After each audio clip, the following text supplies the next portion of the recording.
If you haven't heard about Anchor, it's the easiest way to make a podcast. Let me explain. It's free. There's creation tools that allow you to record and edit your podcast right from your phone or computer. Anchor will distribute your podcast for you so it can be heard in Spotify, Apple Podcast, and many more. You can make money from your podcast with no minimum listenership.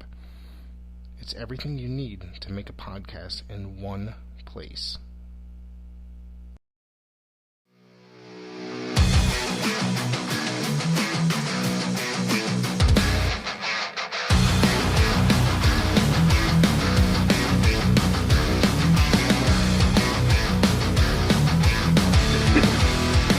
We're already messing up.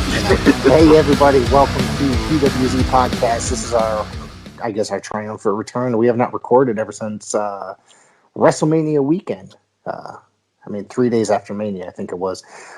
First I want to say is thank you for tuning in. It's been really freaking busy. I know for us, for me, personally, family-wise, and I have a son that's in basketball now, so it's a little bit more difficult to record because we're traveling back and forth, around the Northeast. And I'm going to be down in Freaks area again in just a few weeks, probably a month or so. So hopefully we'll be able to catch up, meet up maybe this time and actually hang out. I know last time got really fucking chaotic. And, well, I don't think I said what you're listening. Did I say PWZ Podcast? We're listening to PWZ Podcast. That's what we're doing here today. Freak, what's up? Here we are. Here we are. So one of the things is that we were talking before hitting the record button is that Freak has not watched any wrestling-related material since WrestleMania. And I kind of don't blame him because that week I got really bunked out. I tried to watch so much stuff on top of all the WWE programming that was actually on network TV between that and Peacock and such. Trying to catch up on a lot of the indie stuff. It's just, I really haven't watched any other wrestling since WrestleMania other than the NWA and a couple championship wrestling from Hollywood shows that I've aired since. I got burnt out, man. I did watch the Miz documentary, the WWE 24. Did you watch that? No, not yet. I haven't watched that yet. I actually just forgot about that. I have, however, caught up with all the new A&E programming. Yeah, I haven't watched those yet. I know Roddy Piper was the last one, so that one's a must-see. That was really good. You haven't watched that yet, you said? No, I haven't. Highly recommended. If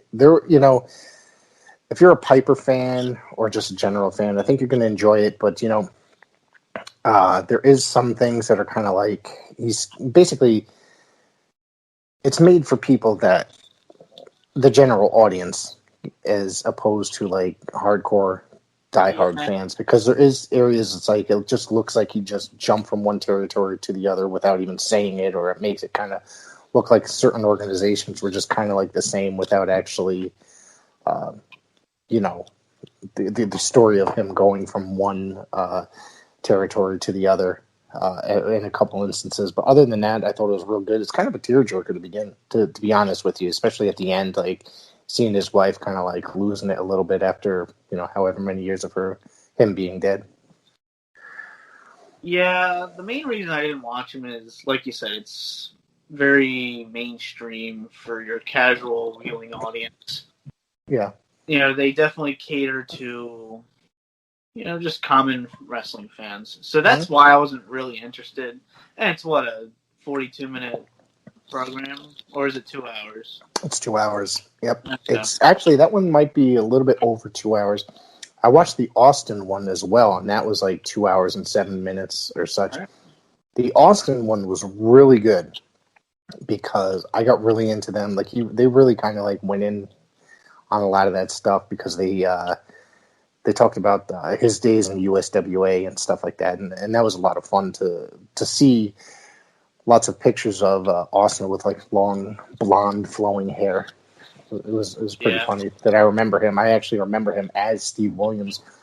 Coincidentally, on the High Spots Wrestling Network, their streaming service, I think it was just the day after they had, they've been working with the Savoldi family, and where they bought their video library, which it contained a lot of USWA and certain world class titles that were not available to WWE rather, and they uploaded a best of the Undertaker or Mark Calloway, excuse me, all his, like a lot of his territory stuff prior to WWE and WCW. And one of the things was one of the very first match on there is him versus a young Steve Williams, which ends in a squash of like probably 2 minutes. It was really, really funny to watch that. Yeah, I'll get to those documentaries. I don't know. It's probably one of those things where I'll just binge the whole season or whatever. I don't know how many they're doing. Like, how many episodes? Like 8, 10? That I'm not certain of. I know that this weekend there's a Randy Savage episode, which I'm really looking forward to. I think that's going to be a really good one. I know there's a Hogan one, obviously, that's coming out, and one more. I just can't think of what the other one was. Booker T? I believe so. Yeah. Yep. So another show that they are producing currently is the Treasures. What's it called? The Most Wanted Treasures. Yes, the Lost Treasure show, and they've done 2 episodes so far, and some of the pricing where they look for previously used not merchandise, but attire or such that went from the wrestler or the company to a private collector and somehow ended up, that or maybe bought at a charity auction or such things. They've done 2 episodes. They've done a Mick Foley episode, and then they did an Undertaker Kane episode. And, as uninterested, I'm not interested in Foley. It's like I've just kind of had my fill on Foley over the years. I've met him several times. I followed him since his earliest days. It's just, I've seen a lot of him. So it's like I wasn't really necessarily interested, but once you start watching it and the story and then his interaction with the fans and the guys that they're trying to basically get the merchandise back from is the premise of the show, so that they're opening up a WWE Archive Center in Stamford, Connecticut. And the interactions, and I know you said that you were familiar with one of the gentlemen, that guy that was dressed all in pink, that really nerdy collector. Yeah, loosely, yeah. Yeah, that dude has 2 houses. That what you saw was because they kind of portrayed it that that's where he lived. Yes. So yeah, that's a whole separate house, which is basically just a museum. I saw some cool shit in there. Like you saw he had a Savage coat. Uh-huh. He had just some really cool shit in there. I think he had like Jake Roberts fights and. What's that guy do for a living, for crying out loud, if he's able to afford all this like really expensive stuff like that? I have no clue. That's the thing that I don't understand about some of these people. But there's a lot of hardcore collectors, that people that collect gear and such like that. But a couple of the things that they were looking for the Dude Love Pants, and they valued them at $5,000. But I don't know where they're coming up with these prices. Maybe the previous, because I was discussing this with a friend, and some of them just seemed like they were really far fetched. The prices that they would come up, the valuations that they came up with. Yeah, I don't know if they just go off of like what they think it would go for at auction. Mm-hmm. Like you see a lot of these shows, like Pawn Stars and all that stuff. It's a guilty pleasure for me. I love just seeing the value of items and the history of items. And, I collect myself, so mm-hmm. I was always into the screen-used props the most. Like, I just love stuff like that. And, it's a piece of history. And just, seeing some of these props, like the Kane mask or, like, the purple coat, those are one-of-a-kind items. One of the things that they were looking at was the Unabomb gear, which I thought was very interesting because he used that in Smoky Mountain. That only came up at anywhere between $2,000 to $4,000, which I thought was kind of I don't know. I thought that was kind of low, but that's also before he became like really famous, I guess, as a pro wrestler because he wasn't working for WWE at the time. But you have to say that gimmick probably got him into WWE. That's when Smoky Mountain was working with WWE, and he worked with The Undertaker the first time as Unabomb. Yeah, and then Taker basically vouched for him, got him a chance, and, he saw something in him. And it's really cool seeing that costume, because it really is a precursor to what Kane would become. Right, yeah. So that was really cool. It's like, just a little preview of, what he was capable of. And I was surprised, like 2 to 4 you said it was? Like, yeah. That's, to me, like... It seems low, right? For that? Yeah, and that was the only one. He made it himself. It's like a rookie card, basically. Exactly, yeah. And I was surprised, because to me, out of everything on this episode, the second episode, that to me was like kind of the holy grail there. Right. I really, I was a fan of Smoky Mountain at the time, and I watched it, and so, I remember watching that match, rather, and I just thought it was unique. Did you see when they were showing the Smoky Mountain footage of Unabomb and the guy that he was about to face was a very young Al Snow in the ring? Yeah. So I thought that was awesome. So I don't know how many people caught that because you really looked like a young kid at that time period. Yeah. I think that was right before his ECW stint. Mm-hmm. So on top of that, the debut mask, which they didn't end up finding, they said they ended up finding, was it the second version? Okay. Because the stitching was different in the first version, according to the photo that they had. Yeah, here's the problem with this. We know where the first mask is. Bruce Pritchard owns it. Right. So it's just kind of stupid knowing that, and they're like, "Well, let's go look for it." Like, damn well where it is. Is Bruce a Connecticut resident these days? I know it's a random question, but I know he works for the office. Yeah, he's like Vince's right-hand man again. Nothing's changed. So it's somewhere in his collection. I mean, they could just go to the home office and ask him, basically. Yeah, exactly. I was like, are we going to get a Bruce Pritchard cameo here? But no, so it's just kind of like they're just playing dumb to the audience as always. Oh, I think some of this stuff is built up for the viewer, for the unsuspecting viewer, the uninformed viewer, I should say. Yeah. That ranked in at 8,000 to 12,000. Is that right? Is that the one? Yeah, that's the one. And I thought that was interesting because, I just think it's too much for them.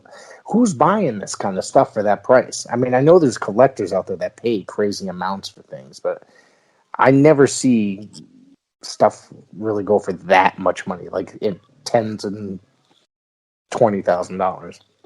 There's a couple other things that I have here written down that I want to mention as far as prices, but that I just find that crazy for like a leather mask, and that would be easy to kind of bootleg as well. Yeah, it wasn't like you said, it wasn't the first one; it was the second one they had, and the lacing was red, and I think it went a little farther down or something. And it's definitely cool to have his second mask because that's the same mask for a long period of time. So there's a lot of history. Like you can, they wrestled so many matches, so many live events, and so many different places.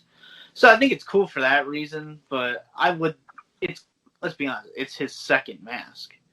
Right. It's not the first one. So I don't know who would pay $12,000 for the second mask. How many has he had? Yeah. How many has he had overall for years? Just a few probably, right? Yeah. Because they can't last. They probably last a very long time, but I don't know. So, well, now they got the one with the built-in wig as well. So that one is just ridiculous, knowing that he's bald, and it just yeah. Anyways, the urn, which I thought was the most interesting part, was the betrayal urn from when Paul Bearer smacked the Undertaker over the head with it. That was $10,000. And what did they end up giving the guy, if you remember? Because I think they ended up trading a suit for it. They gave him Paul Bearer's suit, and they gave him another urn that was probably used during like the WrestleMania 29 build. So later on. Yeah. Okay. Right. So, I don't know. I just thought that was kind of scuzzy for them to go after the urn because it was a really good friend of Percy Pringle's, William Moody. So it's just like, and it was kind of like it had sentimental value, and you can tell that they didn't really want to get rid of it to begin with. No, and I don't know. I wasn't gonna bring this up because it's gonna sound stupid, but the first episode, Triple H kind of dissed collectors a little bit. Do you remember that quote?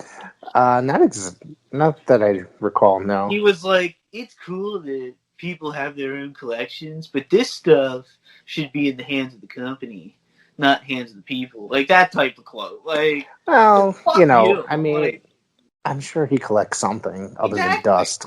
Yeah. Collects Stephanie's handbags. But it's just it's such an interesting hobby, and it's a lot of fun to collect stuff. Yeah. And I know one of the things that we talked about, we're going to get into certain things that we'd like to collect as well on top of discussing this stuff.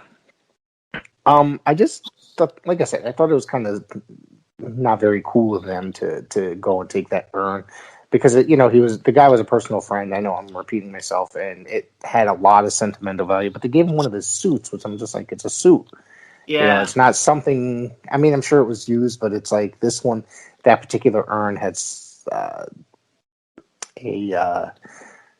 it was used in a particular storyline that was like very important to the Undertaker and Kane character.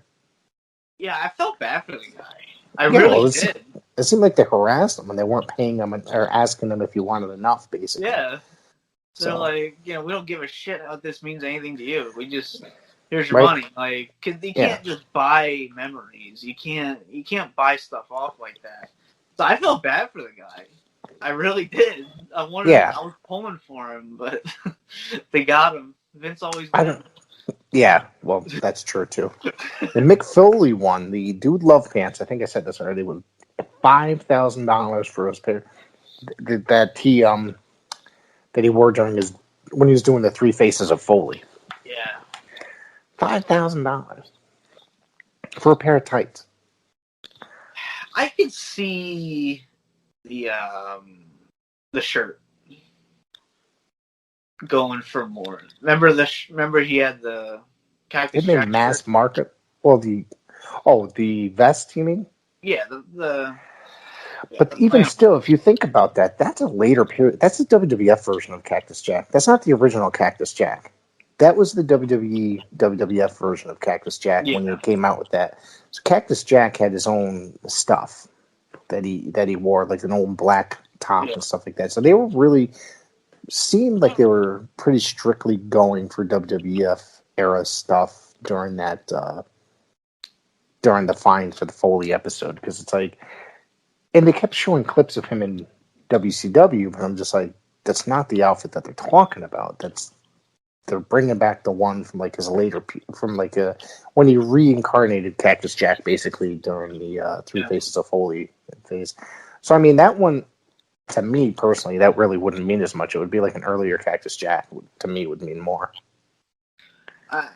I'd rather have the mask. I think I've always said, I think a lot of people have the same feeling that just Mick Foley, for me, I don't hate him, but I don't love him. To me, he's like the most in the middle wrestler where I just don't care. He doesn't excite me. A lot of people have that feeling. Like I said earlier, is that I love Foley, but it's just one of those guys. I've been watching him for 30-something years. I've just kind of had my fill on him. You know what I mean? And it's nothing that it's like, nothing really is going to excite me. He's not, he comes off like, I love what he did for the company. I love what he does now. You know what I mean? It's just, I've had my fill. I've seen him for 30 years, basically. I remember him as Cactus Jack Manson World Class and CWA and and stuff like that. So it's like it's a different thing for me now, because it's like I've just had my fill, and it's like I don't hate him. I don't look forward to seeing him. It's like, oh great, Foley's gonna be on. Let me tune in. It's it's just like he's a guy I've seen. Like, it's not a big deal to see him anymore. Meeting him in person, that's a whole nother thing. I just met him not this past year, the February before, and he was a great guy. It was a great speech and a really cool dude. But it's like I said, on TV and stuff like that, it's just not like a thing to go nuts over anymore. So, did you watch Holy Foley? No, what is that? You didn't watch Holy Foley? He had his little reality show on the network. Like I don't watch the network. No. What is this new or is it older? I think it was at launch, so 2000. Oh, then no, definitely not. I didn't get the network for about a good year until until it after a year after the thing was launched. So honestly, it wasn't bad. Like, it was actually pretty. And I hate reality TV. That's the other thing. I don't watch reality TV. Yeah. So I have my fill watching Married at First Sight and 90 Day Fiance with my wife. 90 Day Fiance, that's my shit. It could be. It's like watching a car crash, basically. I know. So it's hilarious to see all the. We both just admitted we watch women television right now, right here. So, we're making a breakthrough. It's like as Jim Cornette always says, it's like two dogs fucking on the side of the road. You can't help but stare at it. I'll admit it. So let's get back into the show. The Mask was valued. That was in 2013, sold at auction for $10,000. I think I can justify that one. Like I would. That's a cool. I think that's worth. That's the original Mankind mask that he had. How many did he make? I don't think he had more than one. Did he? Was there a second version? Was it injured or what? I don't know. I could see it being there's only one, but like when he came back in like 2000, like in the Ruthless Aggression era and stuff, early 2000s, he obviously didn't use the same original one. So I'm sure they made ones for each like era of the character. Right. One of the other things is that that Mankind shirt. I'm sorry, you said the Mankind. I just started talking about Cactus Jack because I know they talked about the Cactus Jack vest on the show. The Mankind shirt, 7,500 to 9,000. Which I don't know, man. That just seems a little crazy. Yeah, I don't know. It's just Mick Foley, though. Like, nothing excites me. Like, I can't, like, I don't know, like, if you put it, even if, like, his memorabilia was really cheap, I'd just be like, eh. So that's kind of how this episode was for me. That's kind of the best way to describe it. Yeah. Like, I don't know. We got one more before we get off topic, before we get off the subject for Mick Foley. The original... What's that? The original Mr. Sacco, 3,000 to 5. No, he said no, it wasn't. It was his TV one. Yeah.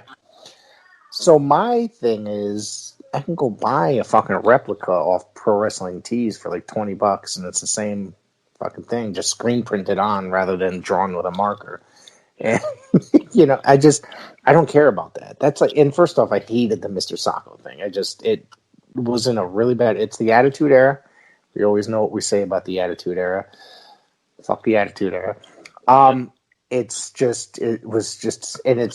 gotten this whole cult following thing with a lot of fans from that era, and it's just horrific. It's just ridiculous, trashy TV thing. I mean, you're gonna pull something out of your fucking shorts and shove it down somebody's throat. It's disgusting. And the worst part about this episode, the stupid reenactment of visiting McMahon thing with the balloons. Oh, that was so cringy. That was so Oh, bad. And it looked like, it's like, I was expecting some reality to it, but at the same time, that shit was all just put together. You could tell. Like, McMahon just kind of acting, and yeah. it's just, oh, I ate the cookies or candy on the way over. Like, come on now. Like, it was cringeworthy for sure. And then, like, they ruined it by him saying, "Oh, can I get out of character now?" Like, I It just, was bad, dude. Yeah, it was just. I'll always say I like Stephanie McMahon on TV, like in character, but I just can't stand her as a person. She just annoys the hell out of me. I can't stand her. Yeah, I guess, I really got nothing to say either way. It's like, I just don't care. Like, when she was a performer in the 90s, earlier 2000s, she was annoying as all hell. Like, I couldn't take her. Not in a good way either. Like, she was the boss's daughter, like, on TV, and Yeah, just. go away, Heat. Yeah. Yeah, and it just. But now, when she comes out, like, when she's, like, in a show like this, she's not really that bad in this kind of setting. Or when she does interviews or something like that. It's just her trying to be a character on the television show. It's just not fun for me. It's just not enjoyable. It's about her as like an office employee or whatever doing stuff on television. It comes off as a little bit better, more professional, and just not as bad.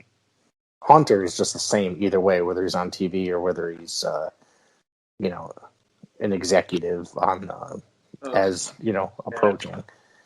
Hey, he's making a paycheck, so it's all right. Yeah. I was actually surprised. He only took home like $600,000 last year. I find that odd. Right. There's Yeah. no way. Meanwhile, Brock Lesnar's taking home But like that 12 don't million. forget, he probably gets merchandise royalties as well. Well, that too. And he gets not appearances, but there's like other things that he's going to be collecting from. So that's probably just his WWE as an office employee take home pay. You know what I mean? So Yeah. anyways. So let me ask you. Yeah. In wrestling history, like items, whether it's props or titles, like let's say you're rich. That'll never happen. But let's say you're rich. Who says I'm almost there one day. Okay. Maybe. But let's say Anyways. you just have buttloads of disposable money. What are some wrestling artifacts you would want?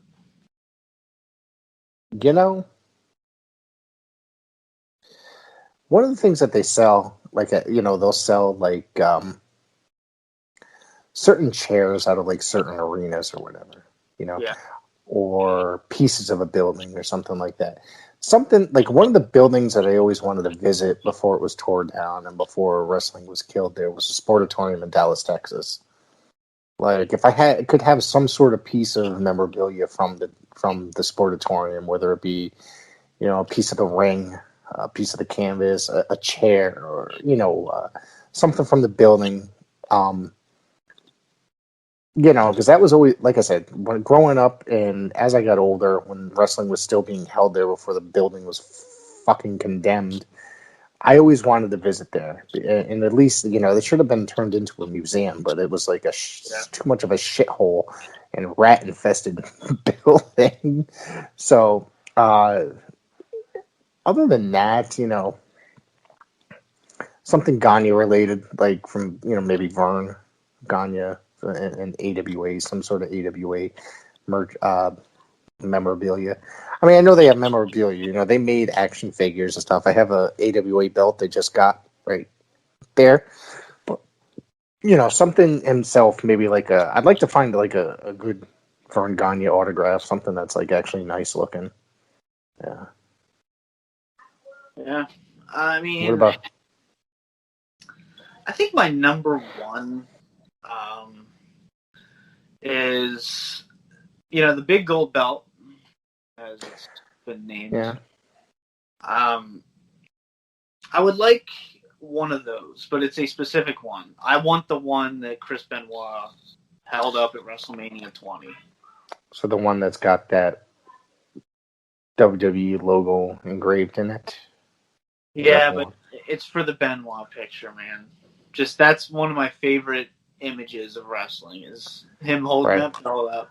Mm-hmm. But yeah, and have his nameplate. So that'd be really cool to have. Yeah, I think so. And kind of like you were saying with the Sportatorium, I don't know if you see every once in a while on eBay, a few they'll pop up. Before the Silver Dome was torn, people like ran in there and got a bunch of like seats and like furniture from there. Mm-hmm. It'd be kind of cool to have like one of the chairs from the Silver Dome. I actually know somebody that's got one of the chair backs. Yeah. From the Silver Dome. This they got there in the last year because I remember them posting about it on Twitter. So they were excited about it. So that would be an interesting piece to have as well. WrestleMania 3 is probably one of the biggest wrestling events that's happened. I mean, at least from that era, for that good 20-year stretch or whatever before they started making super WrestleManias that were 9 hours long and stuff. Oh, and I like wrestling too, and that's the worst part of trying to sit through a 9-hour show. Yeah.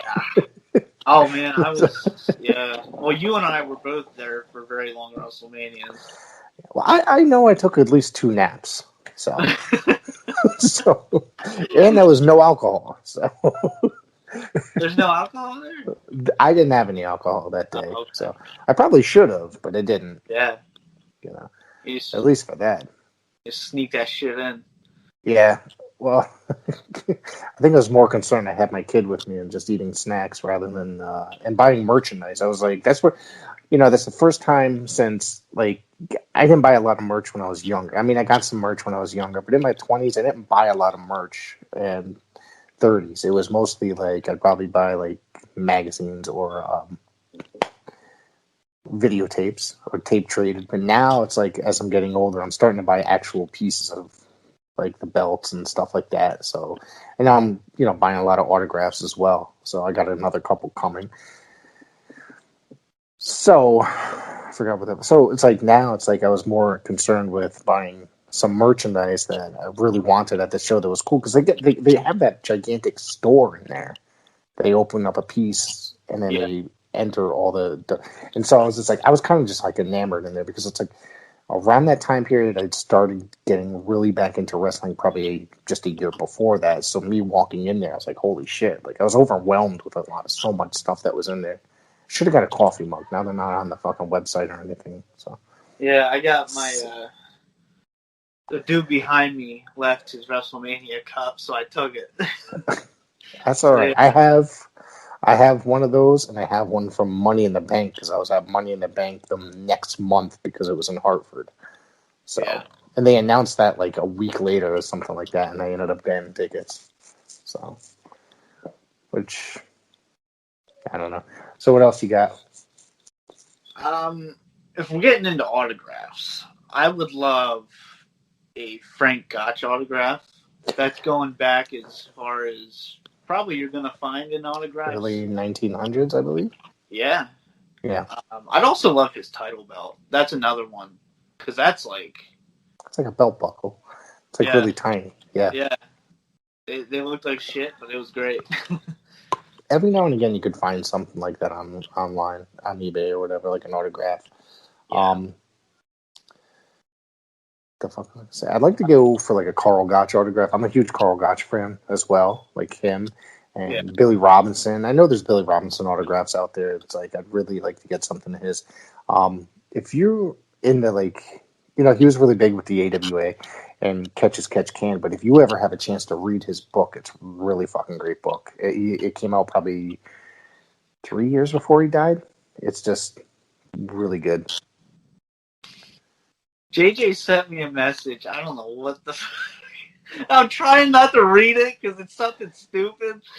Oh, fuck. He made his cameo tonight. Yeah, man, we miss JJ. He's got to come back on sometime soon. I think I spoke to him yesterday, maybe. Yeah. Talking about the stalker we got. Anyways, yeah, pro wrestling. It's a shoot. It's a shoot. Oh man. Yeah, I've always kind of wanted to get into ticket stub collecting. I would want get one. I would want one for every WrestleMania. That'd just be cool to have. Or stuff like Collision in Korea, if you could find like a ticket stub from that.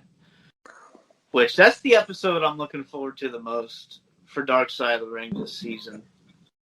That one I'm going to see. I'm going to watch them all, but that one in particular is going to be really good.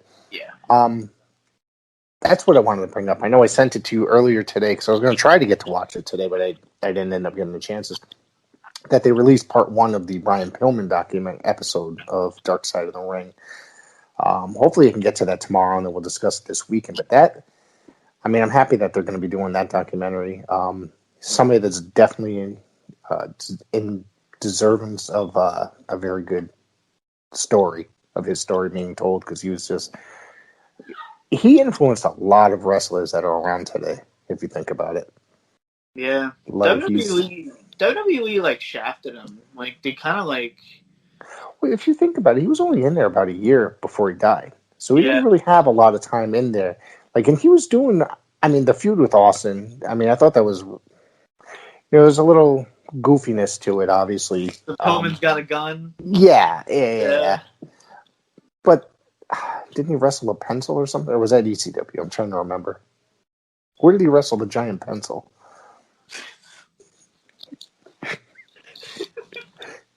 All right.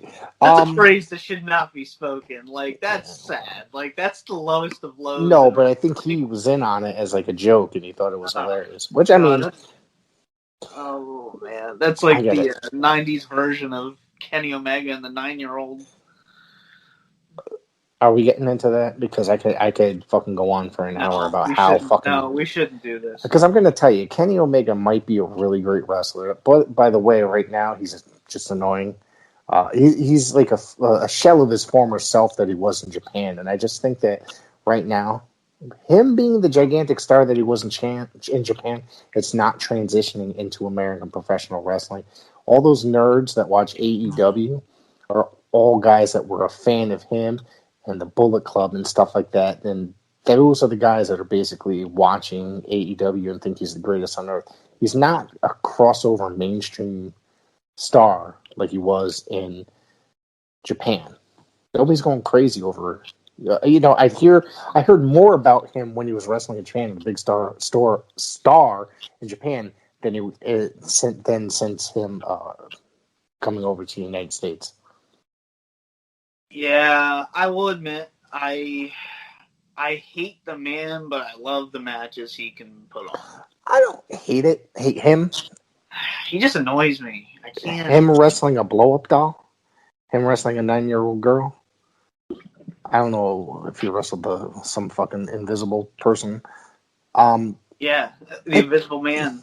Yeah, like... Blow-up doll, yeah, like it's... That's some major fucking bullshit right there. All right, because it's supposed to be professional wrestling. It's not a sideshow. It's not a joke. It's... But here's the thing, though. That goes with hating the man, because when you give him creative control, it's awful. But when he just does what the promoter asks, he's great. Like, when he's in a legitimate storyline in New Japan, like Okada, those 4 matches were masterpieces. I don't care what anyone says. Well, I don't think New Japan would allow him to do things like the blow-up doll or the 9-year-old girl. Like, that was when he was working DDT or whatever. And, they're known for their comedy matches and stuff like that. It's just... It's sad to say because... I'm a wrestling fan, and I prefer traditional wrestling. Like, I'm not going to sit here and watch ridiculous stuff like that, and I'm not going to sit here and watch, like, cartoon shit or intergender shit or any of that stuff. I can't handle it. It's like, it's not, like, it just... I like my professional wrestling to look legitimate and to be realistic. Very realistic. And the problem is, him in AEW... they're giving him creative control. That's why he's just not getting over. If he was, I guarantee people would be interested in America if he had a legitimate rivalry a competitive rivalry.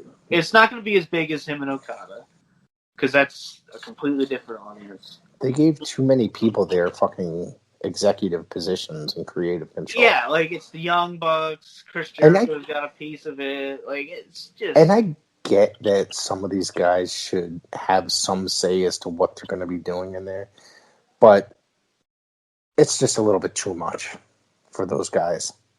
Yeah, that's the guy you want to limit. Like you gotta go over. Well, I mean, he's also the head of isn't he responsible for bringing the women in the women's division in AEW, and most of them are all women from Japan that weigh about 95 pounds.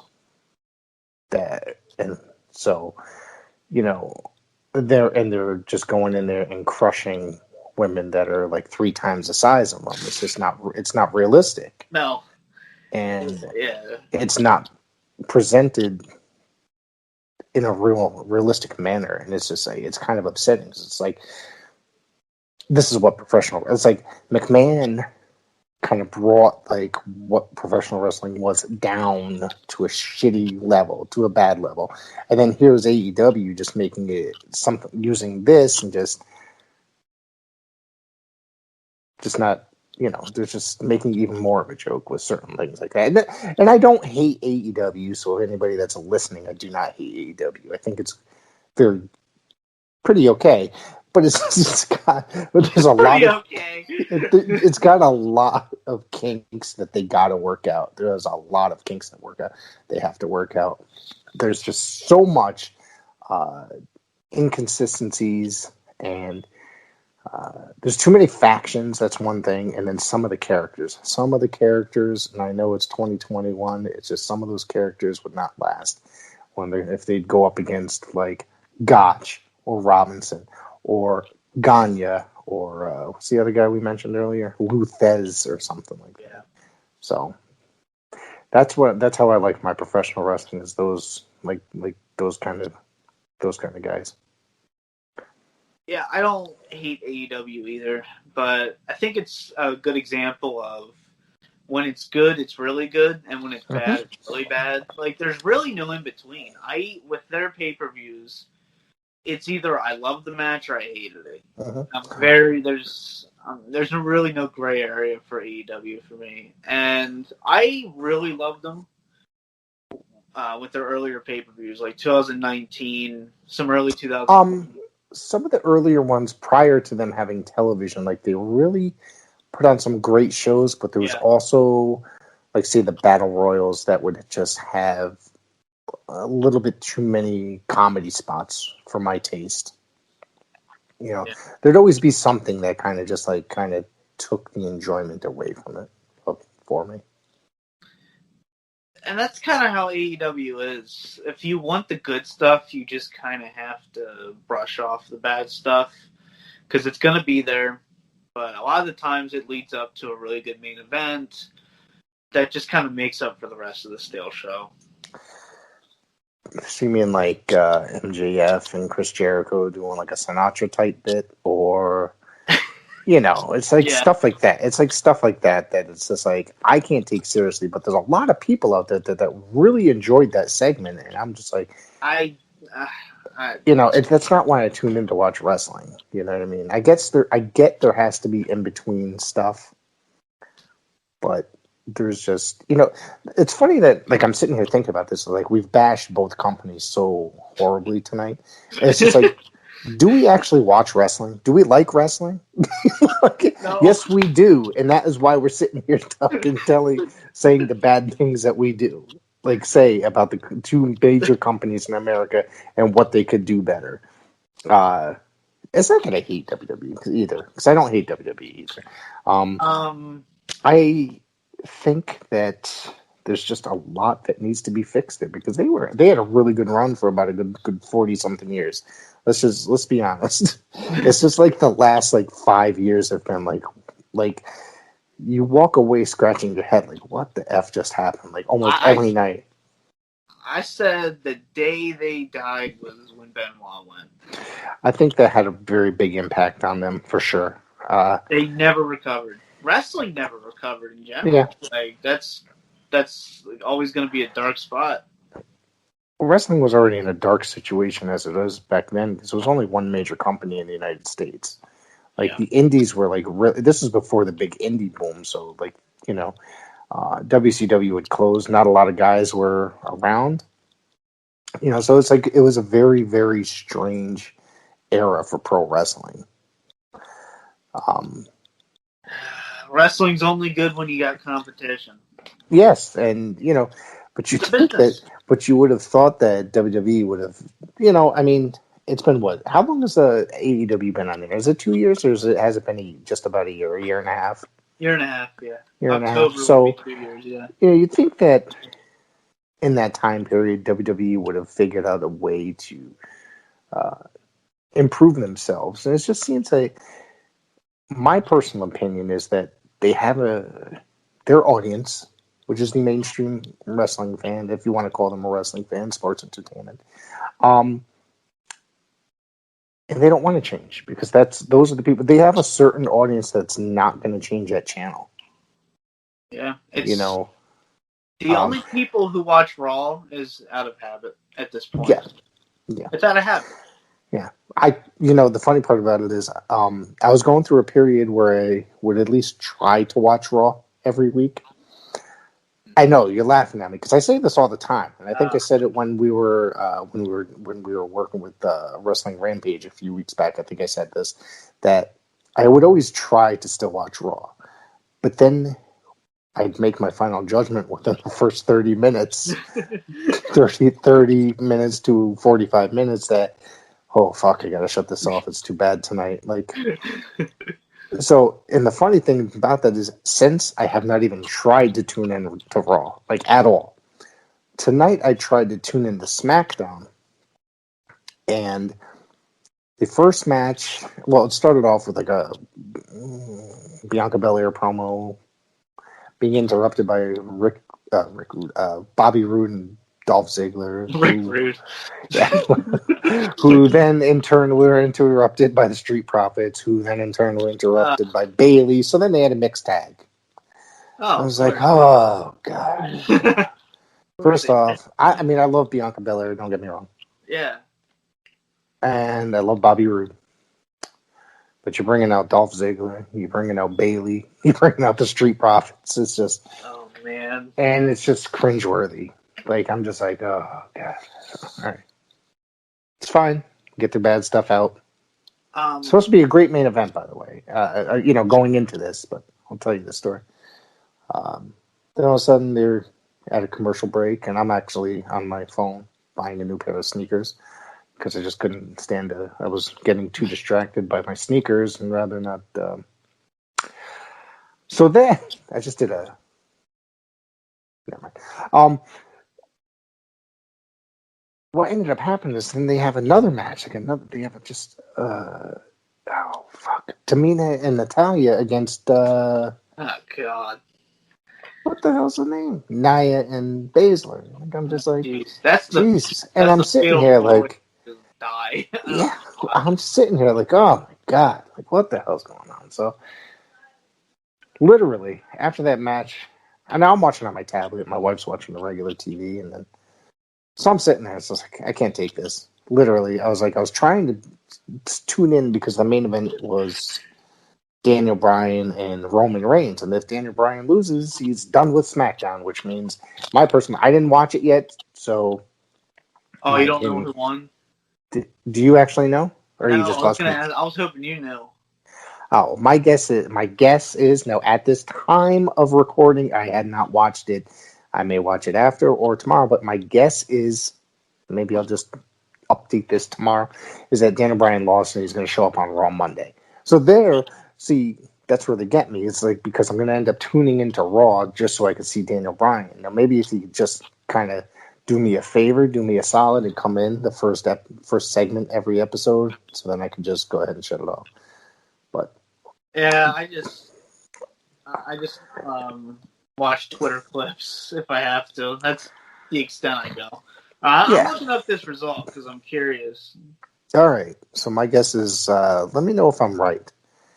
And I'm sure somebody like Mike Johnson has it posted or something already. Oh, Roman has a new theme song. Did you hear that?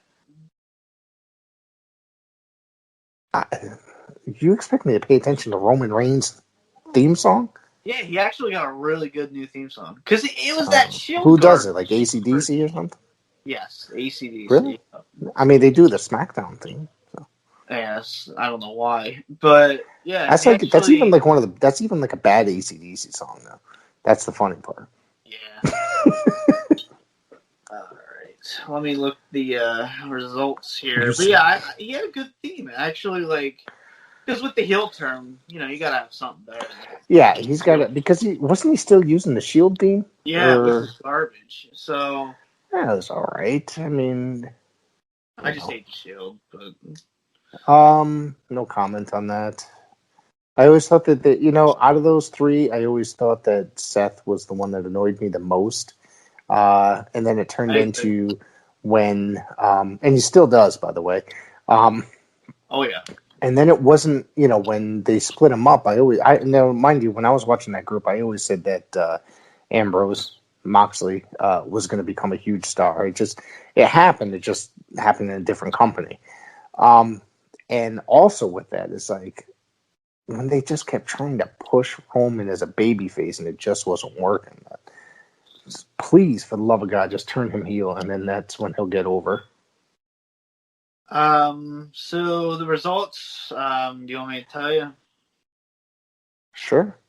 All right, so Roman won. Oh my God. I'm not surprised. And supposedly it was a match of the year candidate, which isn't saying much, but still. Well, hold on. They're already deciding a match of the year candidate, and it's been over for like an hour? Yeah.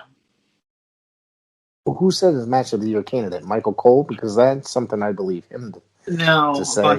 There's a bunch of articles I'm reading, skimming through.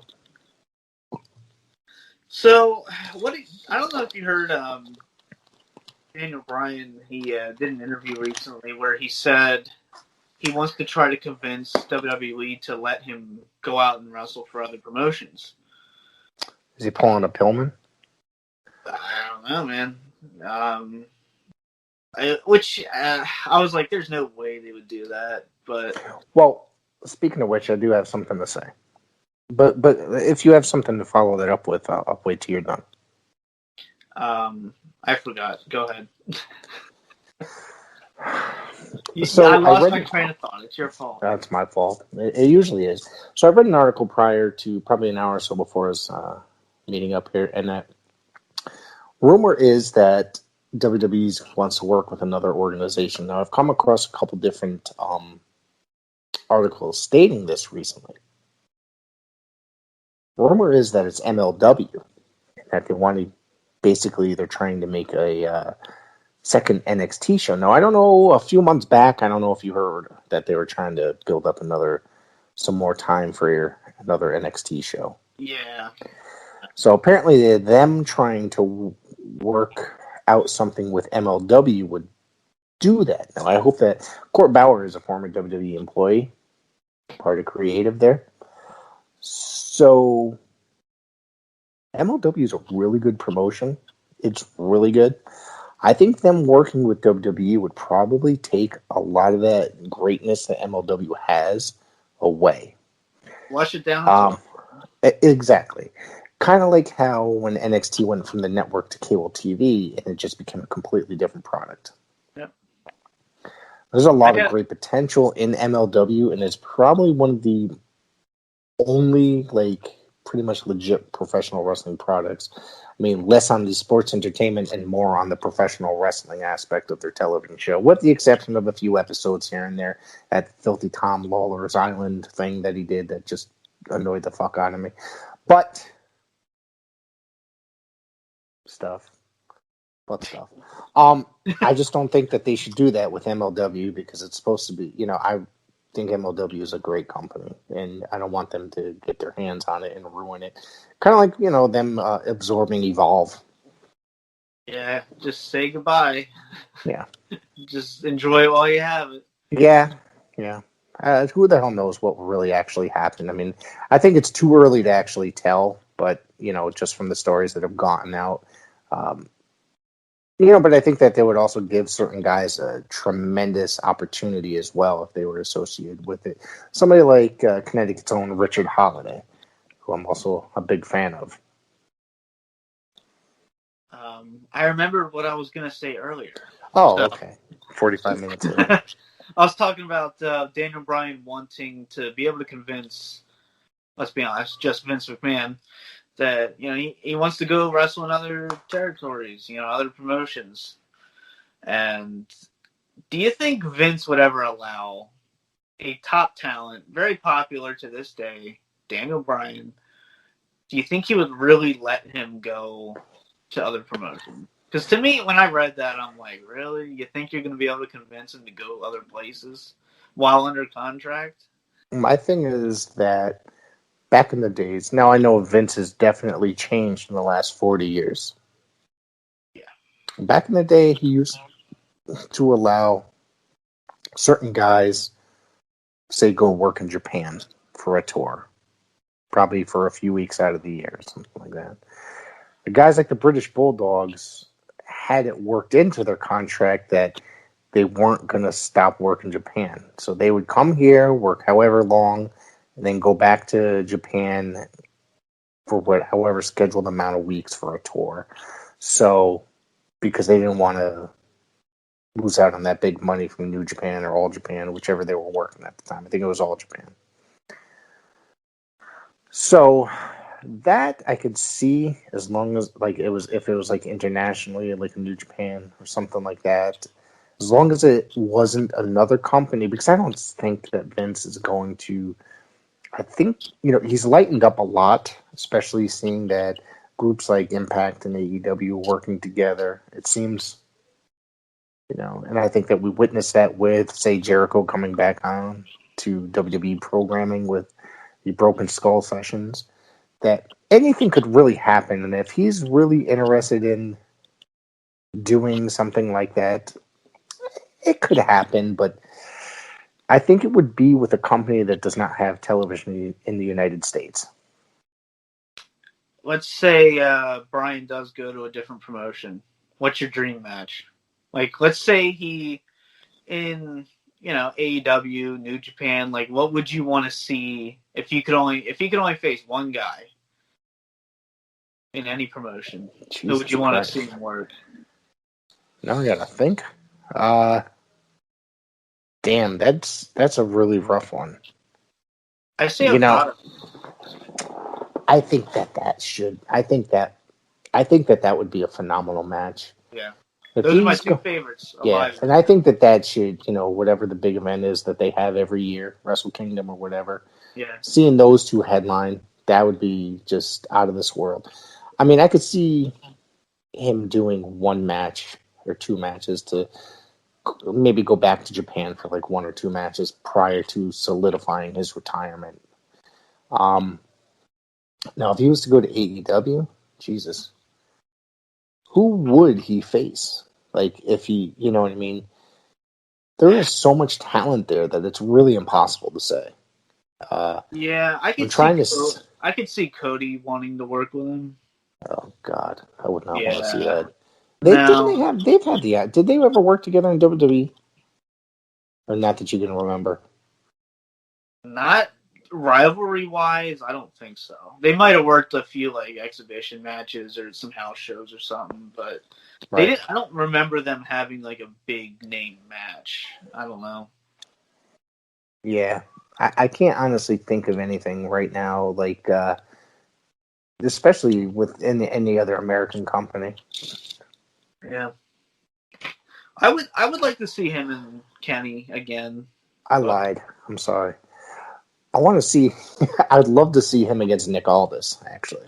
And now I'm just a huge mark for Nick Aldis, but I just think that Nick's style that he has and Brian's style, I think they'd be awesome together.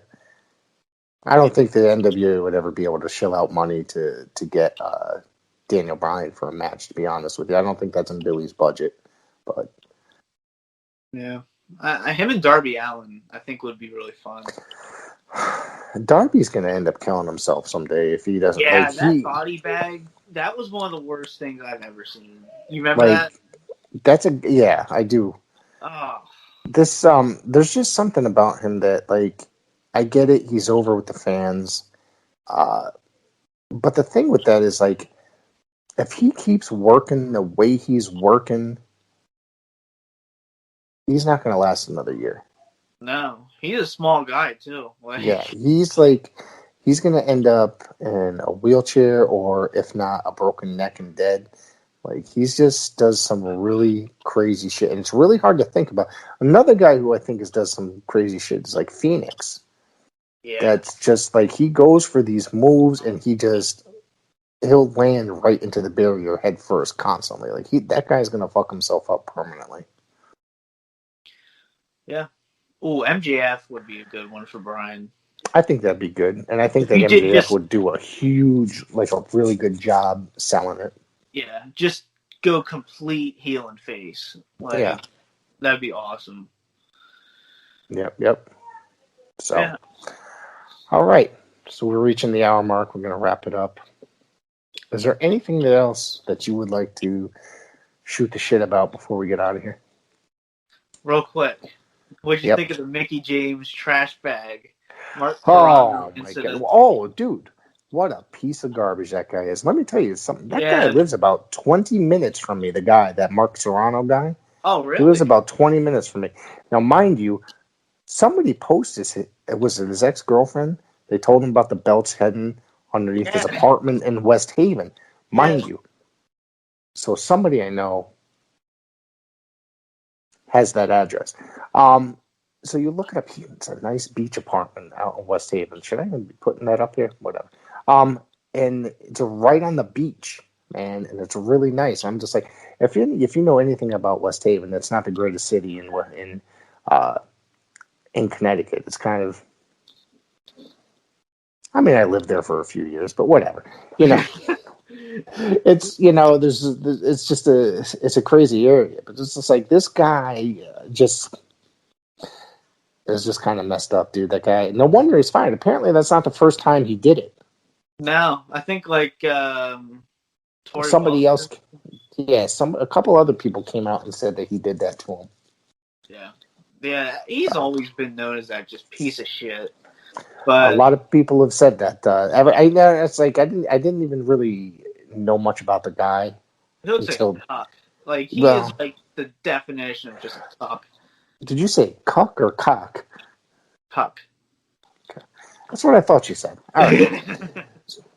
But I didn't know much about the guy until this incident, and now all I hear is just bullshit about him. So, good thing that he got fired. How did nobody else know, or is it just that Mickey James brought it out to the mainstream by posting on Twitter, and so they had no choice but to react that way?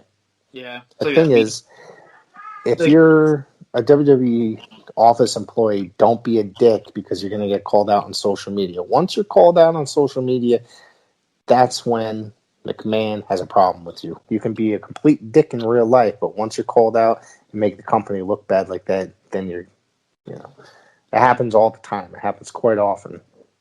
Well, maybe Impact will take him or something.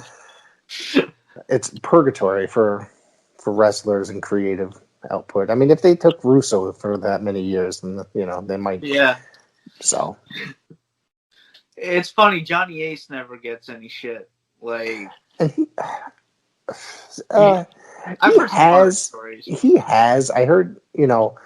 It's funny because back then I heard some negative stuff about him, but now I just heard recently. I heard a bunch of people praising him. I'm just like, I thought he was supposed to be this big jerk. Yeah, I'm not kidding. It's like he's a heel, man. Yeah. Well, I just remember as Johnny Ace, the dynamic dude. It was pretty awesome.